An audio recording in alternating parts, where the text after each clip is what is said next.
Key 56 Internet Radio with Rob here, broadcasting live from the Malcolm X Library. We're located at 5148 Market Street right here in San Diego. And today is Black Comic Day. This is one of the events incorporated into what we call Culture Con. And Culture Con is a 30-day celebration of Black history and culture. And this event is sponsored by the Friends of the Malcolm X Library. And not next weekend, but March the 3rd is the grand finale for Culture Con, and during that grand finale, we're going to have the Martin Luther King Choir here at the library. Also, guest speaker, Reverend Richard Lawrence, storyteller Elise Smith Cooper, and there'll be a play performed by Sylvia Thompson. So you want to make sure you come on out and support that. So joining us today, or joining us right now, is Qamar. Yes, Qamar. Qamar, got it. Qamar Bradford, and he's going to, talk to us about some of the things that he has going on. I talked to him a little bit before we went on the air here. He sounds like a really interesting gentleman. Got a lot of things going on. So you were saying that one of the things that you're into is art marketing. Yes, sir. Thanks for the introduction. My background, at least my connection to Afrofuturism is through my art marketing studio that I've been maintaining since I spent 3 years teaching English in Japan, and that's when I kind of got back on the ball with my creativity. Okay. But I'm collaborating with one of my good friends who is hosting an Afrofuturism summit at the upcoming Kuumba Fest next week. And Kuumba Fest is a yearly event that's put on by Mr. Dahan Blevins that looks at black culture during this month. Okay, what is Afrofuturism? So essentially Afrofuturism is looking at, I guess you could say, planning or looking at the future and looking at the creativity and engineering that goes into the possibilities that we have as African people. If you take the term futurism by itself and you look at it, say, coming from the Western concepts or perspectives, of course you find a lot of science fiction people, and you have a lot of scientists who look at their projections on what could the future be for Western civilization. Okay. Or you get those discussions about governmental styles, or you get Isaac Asimov talking about our relationship with the things that we create. Right. So Afrofuturism essentially approaches those same things, but from an African-centered context. It's a way of looking at solutions. It's looking at the professions that look at creating solutions and getting out of the sort of fixation on the symptoms of our right now to look at what are the possibilities and what's the optimism that's going to be in the later.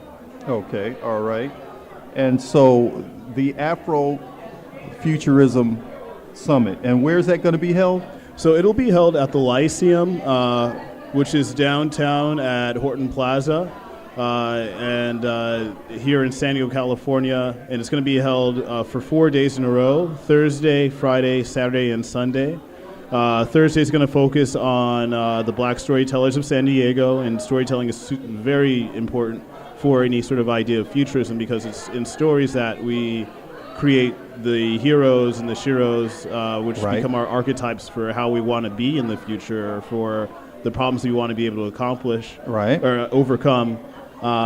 Then just to go through it quickly, on Thursday we also are going to have the Challenge of Afrofuturism, which we'll talk about the topic directly. Then the next topic that day will be 3 things that day: increasing trust and respect in the community. Then Friday is going to cover Professor T. Ford's. She's going to have a panel discussion that'll look at a range of issues. The next day we'll have a self-publishing workshop and a mass incarceration screening and discussion. And then finally on Sunday, there's going to be a writers and artists roundtable. So it's a large collaboration of creativity, discussion, planning, essentially. And planning is what creates the future, really. Exactly. A lot of serious topics there.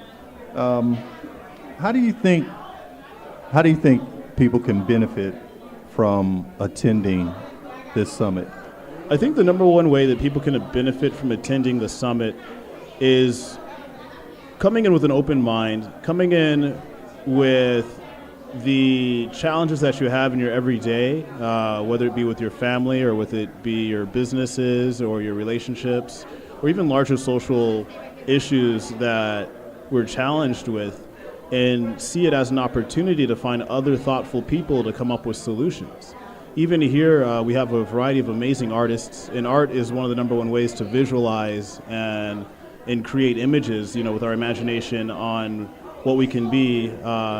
And we have artists who have a variety of talents and skills. They have amazing character design.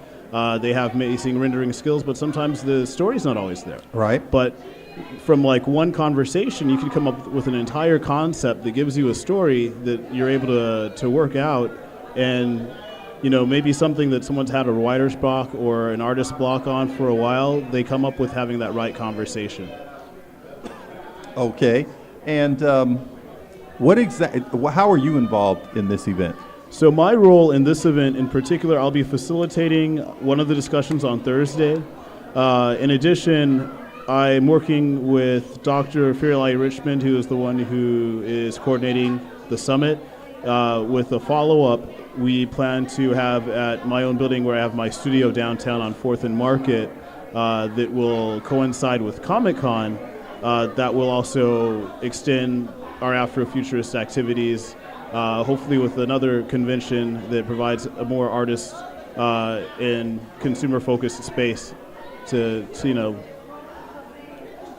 show off, our creativity and our vision for what we want to be and where we want to go. Okay, all right.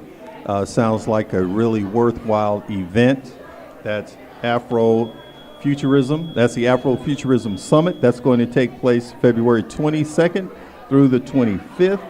And you have to purchase tickets for this, is this correct? Let's see. There's ticket applications are going to be at KuumbaFest.com. And then if you have any questions specifically on the summit, you can also inquire at info@firyali.com. That's spelled FIRYALI.com. Okay. And then there's also, it seems like there's some spaces that are still available for vendors, so it's good to still get an application in, even though we're getting closer to the line. There's still possibility.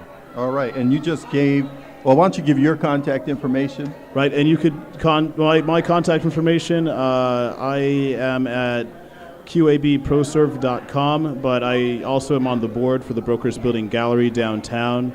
So actually our Facebook page, if you look up Brokers Building Gallery, that'd probably be the best way to get in contact with me. Okay, all right. Excuse me, everybody.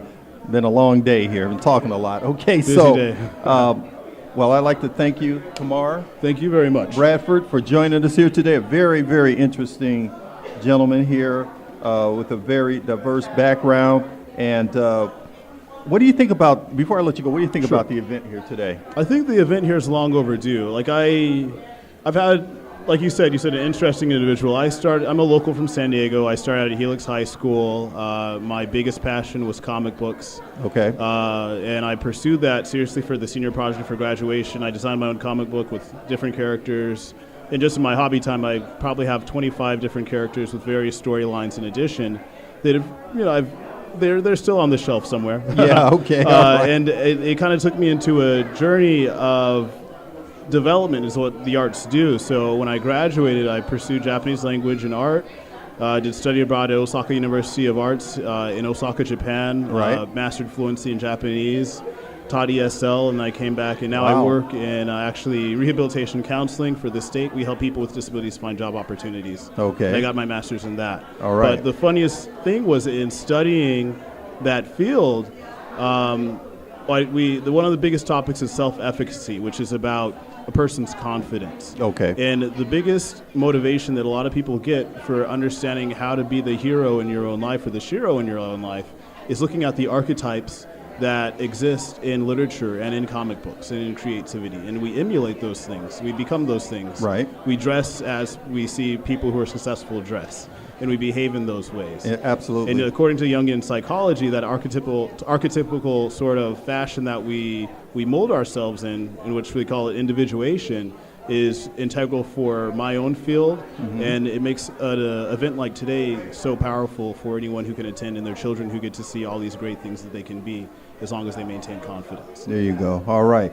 Well, once again, we want to thank Qamar Bradford for joining us today here in Key 56, and we wish you a lot of success, and hopefully we'll see you at the Afro Futurism Summit. Absolutely. And if not, we'll see you this summer. Absolutely. At the other things that we spoke of. Definitely. All right. Thanks for joining us today. Thank you so much. I appreciate it. All right.